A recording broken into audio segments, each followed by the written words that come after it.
پچھلی عید میں بھی ہماری آپ سے ملاقات ہوئی تھی.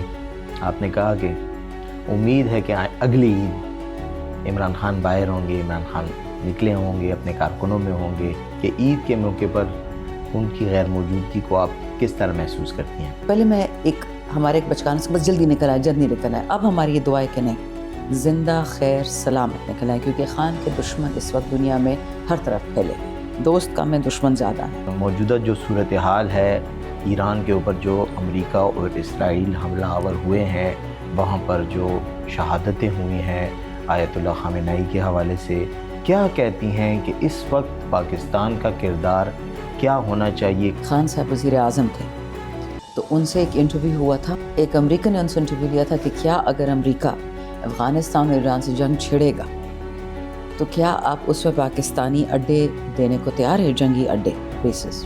اور خان صاحب نے کہا ایبسلیوٹلی نو. اس دن سے ان لوگوں نے خان صاحب کا فیصلہ شروع کر دیا کہ اب وہ کاؤنٹ ڈاؤن شروع ہوگی. انہوں نے اپنے ملک کو کسی بھی خاطر استعمال ہونے کی اجازت نہیں دی، اور وہ یہی وجہ ہے کہ اس وقت اب تک ہم ایران کے ریٹیلیٹری اسٹرائک سے بچے ہوئے ہیں. آیت اللہ علی خامنہئی، اللہ ان کو جنت الفردوس میں جگہ دے، وہی تشریح کے انہوں نے امت مسلمہ کے لیے ایک ریکارڈ قائم کیا. انہوں نے باقاعدہ ایک فتویٰ پاس کیا کہ آپ نے نیوکلیئر ویپنز نہیں رکھنے، کیونکہ اس سے جو بربادی ہوتی ہے وہ جو بھی ہو.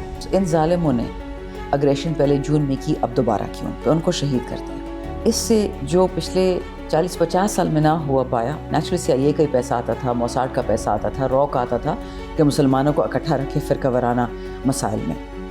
اس ایک شہادت سے ہم سب کے دل جڑ گئے. افغانستان کے حوالے سے بتائیں.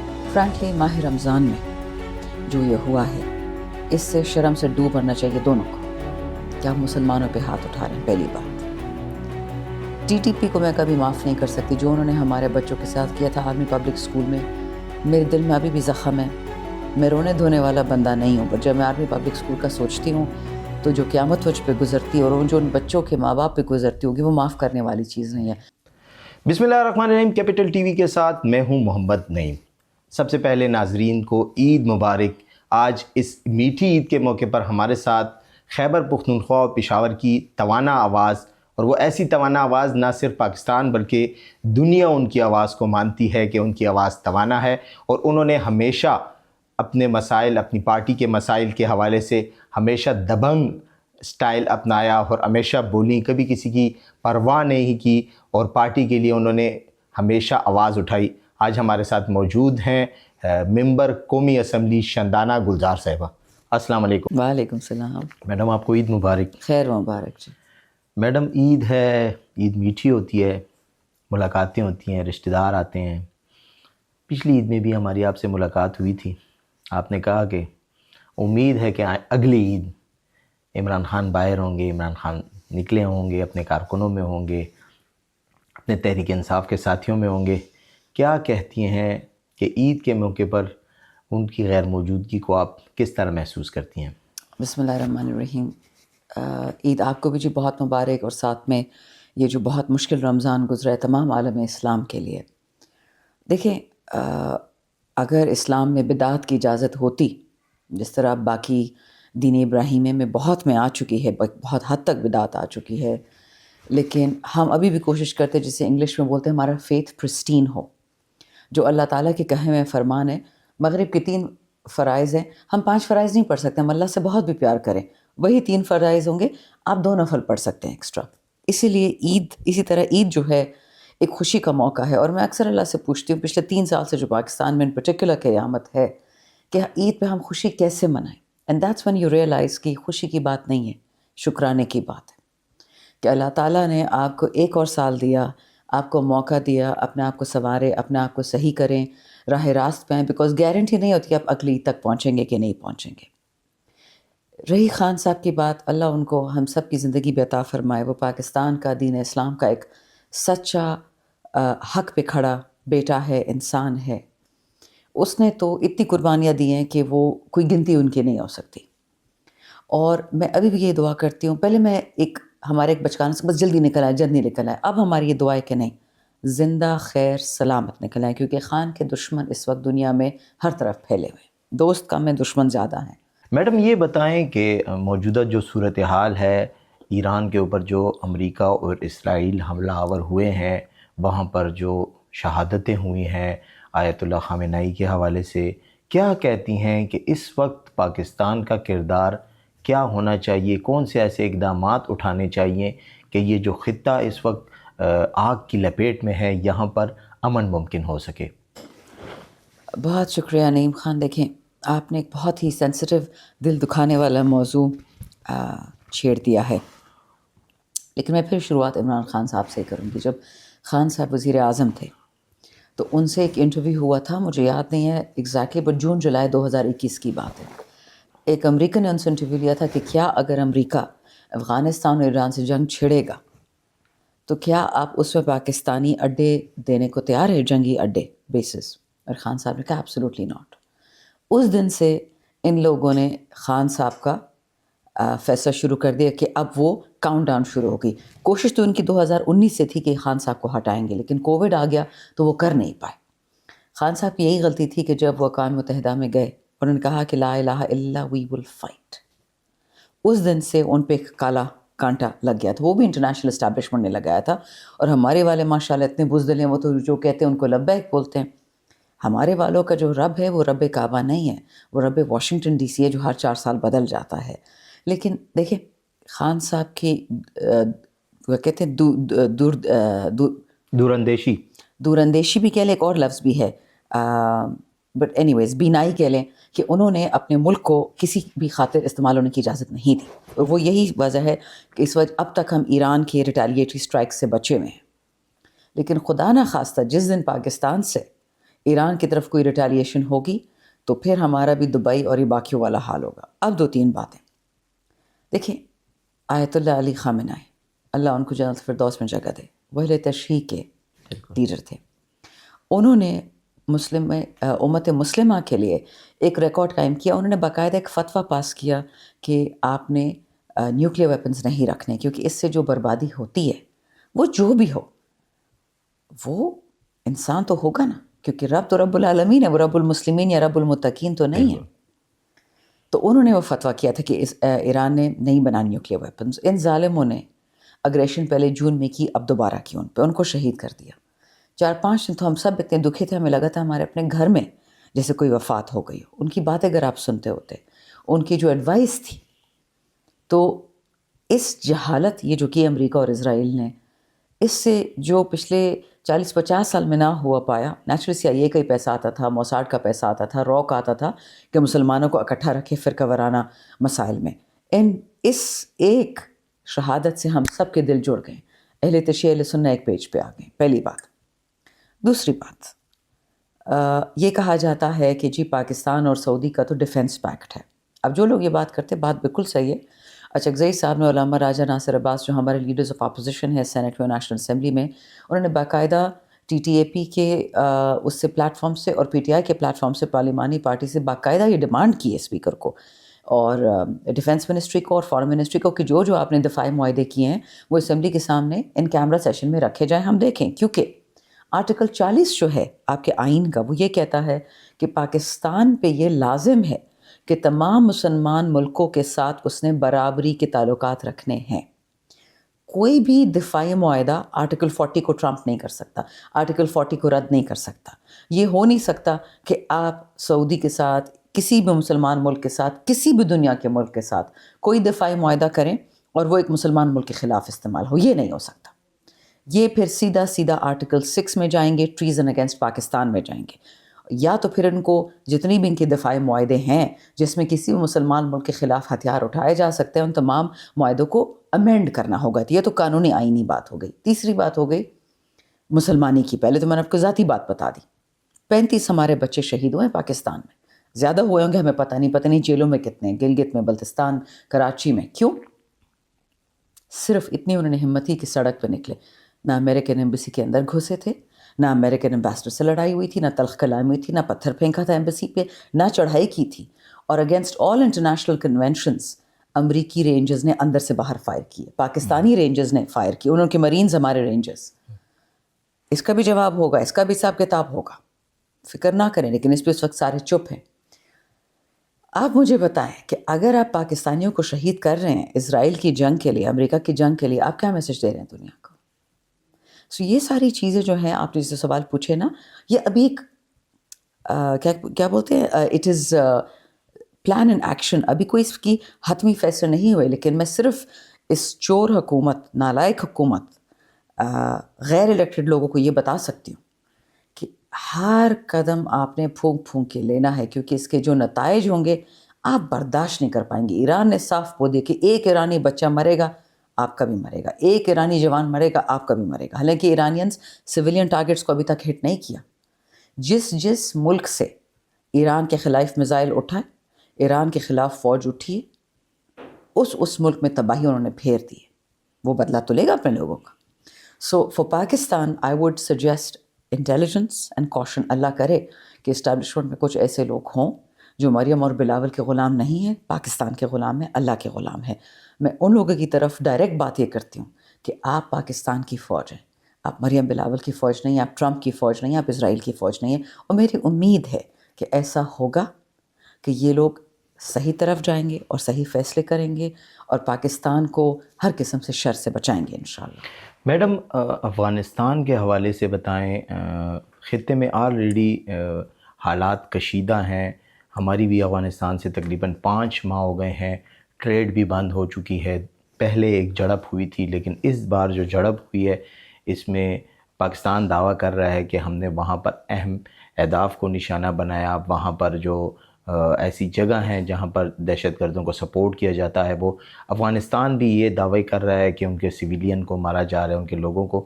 کیا کہتے ہیں کہ ہم دونوں کی لڑائی، پاکستان اور افغانستان کی لڑائی کا اس وقت رکنا کتنا اہم ہے؟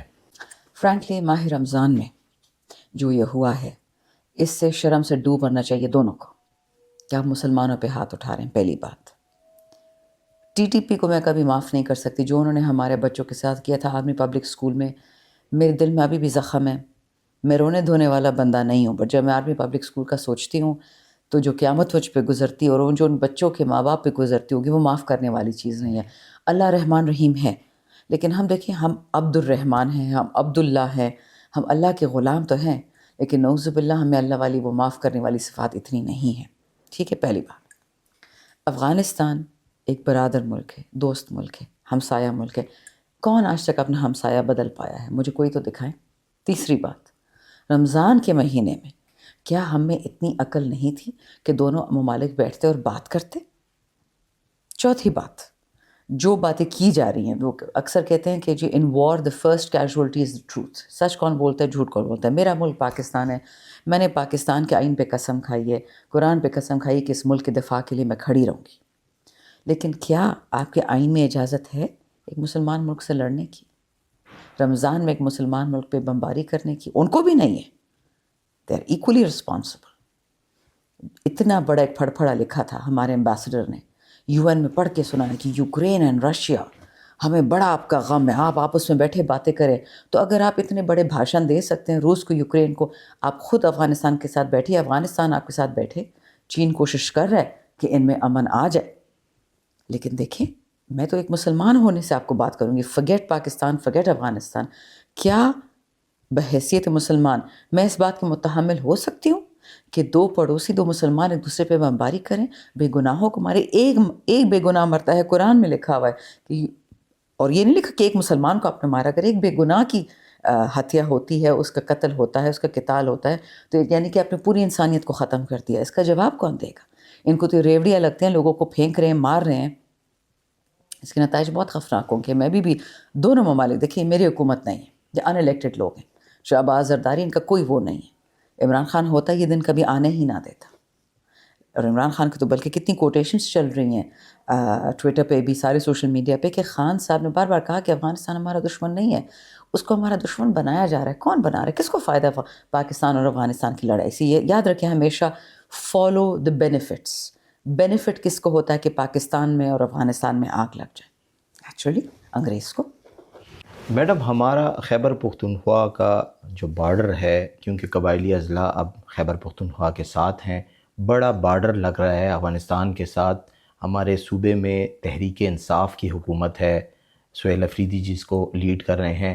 کیا کہتی ہیں کہ یہاں پر امن و امان کی صورتحال بھی پاک افغان جنگ سے لنکڈ ہے؟ دیکھیے، اگر آپ کو یاد ہے خان صاحب الیکشن جیتے تھے 25 جولائی 2018، انہوں نے ابھی وزیر اعظم کا حلف بھی نہیں لیا تھا، اور انہوں نے ایک سٹیٹمنٹ دی تھی کہ پاکستان کے حق میں، پاکستان کی بہتری میں مجھے انڈیا سے بھی بات کرنی پڑے تو میں کروں گا. جس سے بات، ان کا پہلا انٹرنیشنل وزٹ انہوں نے شاہ محمود قریشی کو افغانستان بھیجا کہ مجھے پاکستان کے لیے ترقی چاہیے، مجھے پاکستان کے لیے امن چاہیے، جس سے بات کرنی ہوگی ہم بات کریں گے. اور دیکھیں، ہم پیغمبر علیہ السلام صلی اللہ علیہ وسلم رسول اللہ سے بڑے نہیں ہیں. انہوں نے صلح حدیبیہ نہیں کی، انہوں نے کتنی دفعہ کفار مکہ جانوروں کے ساتھ، بیٹیوں کو زندہ گاڑنے والوں کے ساتھ کتنی دفعہ بیٹھ کے بات کی. تو کیا ہم آسمان سے اترے کہ ہم بیٹھ کے بات نہیں کر سکتے؟ اب دیکھیں، یہ تو آپ کو بھی پتہ ہے، مجھے بھی پتہ ہے کہ جب خان صاحب وزیر اعظم تھے، اس صوبے میں، پورے پاکستان میں، کہیں ڈرون گرا، کہیں دہشت گرد دھماکہ ہوا، کہیں پولیس ہلاک ہوئی، کہیں ہمارے فوجیوں پہ ایمبوش ہوا؟ نہیں، ایک دفعہ نہیں ہوا. 9 اپریل 2022 کو بائیڈن نے خان کی حکومت گرائی. 10 اپریل کو، اگر آپ کو یاد ہے، پاکستان کا ہسٹری میں سب سے بڑا ایک اسپونٹینیس لوگ نکلے، اور اس مہینے کے بعد سے آج تک پاکستانی افواج، پاکستانی سویلین، پاکستانی پولیس، مطلب مجھے تو نمبر بھی نہیں پتہ، لوگ جھوٹ بولتے، نمبر چھپاتے، شہید پر شہید ہے. خان گیا، امن گیا. مریم آئی، بلاول آیا، زرداری آیا، شہباز آیا، نواز آیا، باجوہ کے چمچے اور بھی پکے ہو گئے. ملک کو لہو لہان کر دیا. لٹرلی ایسا ہے، buy one get one free. Khan gone, دہشت گرد کمز بیک. یہ کیسے ہوتا ہے؟ یہ کوئی ریوالونگ ڈور پالیسی ہے کہ جب عمران خان حکومت نہیں ہوگا تو دہشت گرد ہوگا، اور جب عمران خان آ جاتے دہشت گرد بھاگ جاتا ہے؟ عمران خان ایسا کیا کر رہا تھا؟ یہی فوج تھی، یہی عمران خان تھا، یہی پاکستان تھا. چینج ان چوروں کی وجہ سے آئی ہے نا. سو میرے صوبے میں تو آگ دیکھے بیسکلی معدنیات کے لیے لگتی ہے. میرے صوبے میں اور بلوچستان میں تو سب کچھ پتہ ہے، سب، ہر کسی کو پتہ ہے. نیپال دہشت گرد نہیں جا رہا، دہشت گرد بنگلہ دیش نہیں جاتا، دہشت گرد امریکہ نہیں جاتا، دہشت گرد فرانس نہیں جاتا. وہ تو مالدار کھرب پتی ممالک ہے، لیکن کیونکہ معدنیات یہاں پہ ہیں تو یہاں پہ آنا پڑتا ہے. میرے اپنے حلقے میں جہاں پہ معدنیات نکلتے ہیں دہشت گرد آ جاتے ہیں. ابھی تو ریسنٹلی مجھے ایک بہت عجیب بات پتہ چلی کہ بنوں میں باقاعدہ جو دہشت گرد آئے ہیں ان کے لیے افطاریاں آ رہی ہیں. عجیب بات ہے. میرے حلقے میں لوگ ایک سے دوسرا قدم نہیں لے سکتے. میرے حلقے میں پچھلے اسی رمضان میں 4 دفعہ تھانوں پہ اور چوکیوں پہ اٹیک ہوتا ہے، اور دہشت گردوں کے لیے اوپر سے منو سلوا آ رہے. کہاں سے آ رہے؟ کون لا رہا ہے؟ عجیب بات ہے. پاکستان غربت سے مر رہا ہے اور فری ایسے افطاریاں بک رہی ہیں. So let me tell you, یہ چیزیں چل تو رہی ہیں، پر اگر کسی کو لگتا ہے کہ وہ اللہ سے بڑے ہیں and they will determine the fate of Pakistan, the fate of KP، سوال پیدا نہیں ہوتا. سہیل افریدی جب ہمارے منسٹر تھے، ہم اسٹیج میں بہت کم ہے، اللہ اس کو زندگی دے، اللہ اس کو کامیابی دے. وہ جینوئن لڑکا ہے، وہ بہت کوشش کر رہا ہے. لیکن دیکھیں، جس دن 18ویں ترمیم کا یہ ایک پورشن ریووک ہو جاتا ہے اور ہمیں اپنے دفاع کی ہمیں صلاحیت نہیں چاہیے، ہمیں صرف اجازت چاہیے، قانونی اجازت، کہ 18ویں ترمیم میں جو انہوں نے دفاع کا حق دے دیا وفاق کو اور انٹیریئر کو، پولیس بھی سب کچھ دے دیا، ہمیں ہماری پولیس واپس دے دیں، ہمیں ہمارا دفاع دے دیں. آپ دیکھیں ایسے پشتون لشکر بنے گا نا یہاں ایک دہشت گرد قدم رکھے. لیکن مصیبت یہ ہے کہ اس وقت جو باجوائی، جو بائیڈن، جو ٹرمپ کی قوتیں ہیں وہ پاکستان پہ براجمان ہیں. سو آپ ان سے امن مت ایکسپیکٹ کریں. میڈم یہ بتائیں کہ سہیل افریدی اس وقت ریڈ زون میں ہیں یا وہ ریڈ زون سے نکل چکے ہیں؟ کیا مطلب؟ میرا مطلب یہ ہے کہ آئے روز ان کے حوالے سے یہ اطلاعات آتی تھیں کہ ان کو نااہل کر دیا جائے گا، ان کو ہٹا دیا جائے گا. تو کیا سمجھتی ہیں کہ اس وقت سہیل افریدی سیف زون میں ہے، وہ وزیر اعلیٰ برقرار رہیں گے یا ابھی بھی ان کو ہٹانے کی کوششیں جاری دیکھیں، ہیں؟ جو عمران خان کے نقش قدم پہ چلے گا وہ کبھی بھی سیف زون میں نہیں ہو سکتا، وہ ہمیشہ ریڈ زون میں ہوگا. میں آپ کو ایسے ایسے نمونے دکھا سکتی ہوں جو کہتے ہیں ہم خان کے ورکر ہیں، خان کے ایم این اے ہے، خان کے ایم پی ہے، خان کے سینیٹر ہے. نہ پرچہ کٹا ہے، نہ نیب کا کیس ہوا ہے، نہ ان کے گھر پہ کبھی ریڈ ہوتا ہے، نہ ان سے کبھی پوچھا جاتا ہے کہ تم ملک سے سال میں 5-6 دفعہ کیسے جاتے ہو. کوئی کہتا ہے بچوں سے ملنے جا رہا ہوں، کوئی کہتا ہے اسپیچ کرنے جا رہا ہوں. سارے گھوم رہے ہوتے ہیں. اور ہم جیسے لوگ، میں عمرے پہ جا رہی تھی اور میں نے مر کے ہائی کورٹ سے اجازت لی، پھر ہائی کورٹ کے بعد میں نے کتنے ڈفرینٹ لوگوں کو اپروچ کیا. اسپیکر صاحب نے فائنلی پھر میرے لیے بھاگ دوڑ کی. میں کہا کہ سر آپ کو کیا گارنٹی چاہیے کہ میں پاکستان سے بھاگ جاؤں گی؟ میں آپ کو ایک یوٹیوبر لگتی ہوں کہ میں پاکستان سے بھاگوں گی؟ میرا وطن ہے، میں عمران خان کے ورکر ہیں، عمران خان نے سکھایا ہے کہ اس وطن میں جینا ہے، اس وطن میں مرنا ہے. تو جہاں تک سہیل کی بات ہو گئی، شہریار افریدی کی بات ہو گئی، امیر سلطان کی بات ہو گئی، علی محمد کی ہو گئی، بہت سارے پی ٹی آئی کے ایسے نام میں آپ کو بتا سکتی ہوں. تگڑی آوازیں ہیں، تگڑے لوگ ہیں، مطلب کوئی ایم این ایم پی اے نہیں بھی ہے، تنظیم کے عہدیداران ہیں، ہمارے بھائی بہن ہیں، عرفان سلیم ہو گیا، بہت ایسے لوگ ہیں جو کبھی بھی خان کو نہیں چھوڑیں گے. تو جو خان کو نہیں چھوڑیں گے، remember this, they are one step away from being in the red zone.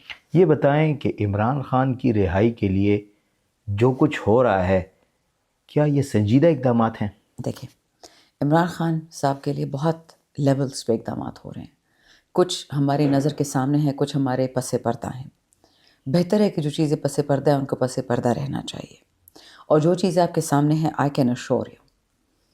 میں ہر M N A M P A senator کی بات نہیں کرتی، نہ میں ہر عہدیدار کی بات کرتی ہوں، نہ ہر تنظیمی والوں کی بات کرتی ہوں. لیکن جن لوگوں نے اپنے گھر برباد کیے، جیلیں کھائیں، مارے کھائیں، اور جیل کے اندر جو جو برداشت کیا، جیل میں بہت نمونے گئے، میں آپ کو نام نہیں لینا چاہتی، وہاں پہ ان کی عیاشیاں ہوتی تھی. لیکن عمر چیمہ ہو گیا، ڈاکٹر یاسمین راشد ہو گئی، ایسے ایسے لوگ، جنید اکبر کے ساتھ ان لوگوں نے جیل میں کیا نہیں کیا، سلیم الرحمان، صاحبزادہ صبغت اللہ، محبوب شاہ شریف صاحب میں، اس کو تو اردو بھی صحیح طریقے سے نہیں آتی، وہ مطلب شہریار افریدی کے ساتھ جو ٹارچر کیا، جس نے کیا، اللہ اس کے، سوری میں سے کہہ رہی ہوں بھی نہیں ہے، اس کے اللہ اس کے ہاتھ توڑ دے. شہریار کے بچی کے ساتھ، شہریار کی بیوی کے ساتھ، تو جو جو قربانیاں ہم نے دی، ہم نے اپنے لیڈر کے لیے دی ہیں. تو اگر کوئی سمجھتا ہے کہ ہم غیر سنجیدہ ہیں، تو آپ جائیں اور اپنا گریبان دیکھیں آپ کیا کر رہے ہیں. یاد رکھیں، ہمارے پاس بہت باتیں کہنے کو لیکن کہ خان نے کہا ہے کہ پشتوں کہتے ہیں غلے شے منغلی ہو. جس دن خان صاحب بولیں گے کہ ان کے راز فاش کرو، ایک ایک کو دیکھ لیں گے. میڈم یہ بتائیں، سہیل افریدی کا موازنہ علی امین گنڈاپور سے کیا جا سکتا ہے؟ مجھے نہیں لگتا یہ فیئر کمپیریزن ہے. 2-3 وجوہات ہیں. پہلی وجہ یہ ہے کہ علی امین پہلے پروونشل منسٹر رہ چکے ہیں، پھر فیڈرل منسٹر رہ چکے ہیں، اور پھر چیف منسٹر. اسی طرح سہیل افریدی ایک آئی ایس ایف کا ورکر تھا، پھر انصاف یوتھ میں آیا، سیلف میڈ لڑکا اوپر تک آیا، اس کے پیچھے کوئی نام، کوئی سپورٹ، کچھ بھی نہیں ہے. اچھا، تیسری بات بلکہ سہیل افریدی جن حالات میں اور علی امین جن حالات میں، وہ دو ڈفرینٹ بہت حالات تھے، ڈفرینٹ بالکل. سو یہ کہنا کہ اس کو کمپیئر کرو، ہاں ایک وقت آئے گا جب آپ کمپیریزنس کریں گے، لیکن علی امین کو 1.5 سال ملا، اور دیکھتے آپ سہیل کے پاس کتنا ٹائم ہے. کمپیریزن آپ تب کرتے ہو جب آپ اچھائی دکھانا چاہتے ہو، لیکن جب آپ کسی کو نیچا دکھانا چاہتے ہو، آپ خود بھی برے لگتے ہو. سو آئی تھنک ہر بندے کی اپنی طاقت ہوتی ہے، اس کا شکر کرنا چاہیے. ہر بندے کی اپنی کمزوریاں ہوتی ہیں جس کو بہتر کرنا چاہیے، جس پہ رجوع کرنا چاہیے. یہ اس سے کیا کہتے ہیں، مسالے دار نیوز سے بن جائے گی، but it makes everybody shallow, it doesn't add anything to the argument. So I would not go into that direction. Madam سیاسی حوالے سے تو آپ کو سب جانتے بھی ہیں، آپ کی آوازیں سنے بھی ہیں، اسمبلی میں بھی آپ کی آواز سنی جاتی ہے، اور بھی. یہ بتائیں کہ عید کیسے گزارتی ہیں آپ؟ دیکھیے الحمدللہ، صبح کو آپ نے دیکھ لیا کہ ہمارا حجرہ، جسے یہ لوگ ڈیرا بولتے ہیں اردو میں، بھرا ہوا تھا عمران خان کے ورکرز سے، رشتہ داروں سے، خیر خواہوں سے. الحمدللہ ہمارا ایسا حجرہ ہے، کیونکہ یہ ایک اسلامک تہوار ہے عید، اس میں ہم سیاست نہیں کرتے. اس میں بہت سارے لوگ آتے ہیں ہر پارٹی سے، لیکن یہ دروازے کسی کے لیے بند نہیں ہوتے. ہمارا پختون کلچر میں تو دشمن بھی جب پناہ مانگے ہم دروازے بند نہیں کرتے. تو یہاں پہ میرے تمام بزرگ آتے ہیں، میرے والد کے دوست آتے ہیں، عمران خان کے دوست آتے ہیں، اسلام کے دوست آتے ہیں، ہر قسم کے لوگ آتے ہیں. اور الحمدللہ آپ نے دیکھ لیا کہ یہاں پر 90% لوگ غریب ہیں. میرا حلقہ بہت غریب حلقہ ہے، اور اس کو پچھلے 78 سال سے زبردستی غریب اس لیے رکھا گیا ہے کیونکہ یہاں معدنیات ہیں، گیس ہے، تیل ہے، کوئلہ ہے، نیفرائٹ ہے، کرومائٹ ہے. سو ان علاقوں میں اگر اسکول بن جائیں، ان علاقوں میں اگر ہسپتال بن جائیں، لوگوں کو اپنے حقوق مل جائیں، انڈسٹری لگ جائے، تو کیا یہاں پہ غلامی رہنے دیں گے؟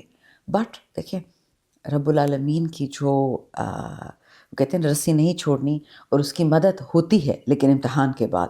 سو الحمدللہ میں اللہ کی بہت شکر گزار ہوں، ایک ایسے حلقے سے تعلق رکھتی ہوں، ان لوگوں کو دیکھتی ہوں، میری ہمت بڑھتی ہے. عزت والے لوگ، غیرت والے، غربت میں بھی ہاتھ آگے نہیں رکھتے. کبھی یہ نہیں کہتے. بلکہ جو حسن خیل میرا قبائل علاقہ ہے یہ وہ لوگ ہیں جب 1947 میں کشمیر مقبوضہ کشمیر آزاد کرنے کے لیے قبائل گئے تھے تو یہ لوگ تھے, ان کے آباء و اجداد گئے تھے.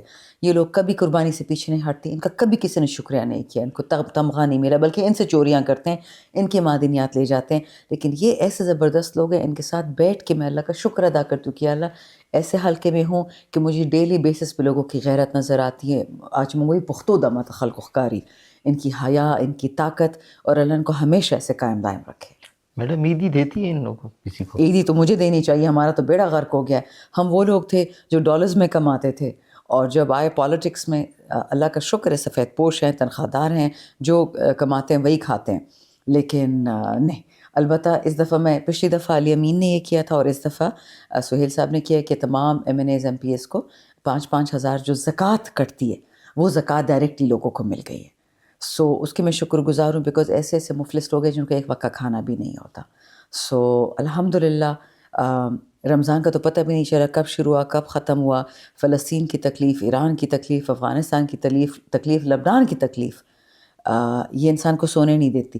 لیکن پھر بھی میں نے شروع میں آپ کو انٹرویو میں بتایا کہ عید کا یہ مطلب نہیں خوشی, عید کا مطلب ہے شکر گزاری, کہ آپ کو اللہ نے موقع دیا کہ اپنی ٹوٹی ہوئی کشتی آپ نے ریپیئر کی. رمضان ایک وہ موقع ہے کہ اپنی کشتی کو آپ ڈاک کر دو, اس کو ریپیئر کرو, اور دوبارہ پھر تیرو, دوبارہ دنیا کی پانی میں آپ کو نکلنا پڑے گا.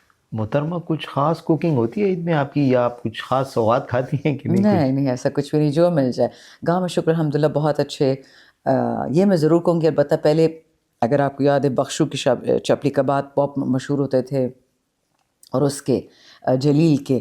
اب یہ میرے کوہاٹ روڈ پہ مین 2 بھائی ہیں روشن کباب, تو ان کے جو کباب ہیں بہت مزیدار ہیں. سو جو بھی اس علاقے سے گزرتا ہے, اسپیشلی ساؤتھ کے پی جاتے ہیں, تو اس کی میں تعریف ضرور کر سکتے ہیں. محترمہ کیپٹل ٹی وی کے شائقین کو وقت دینے کا بہت شکریہ. Thank you.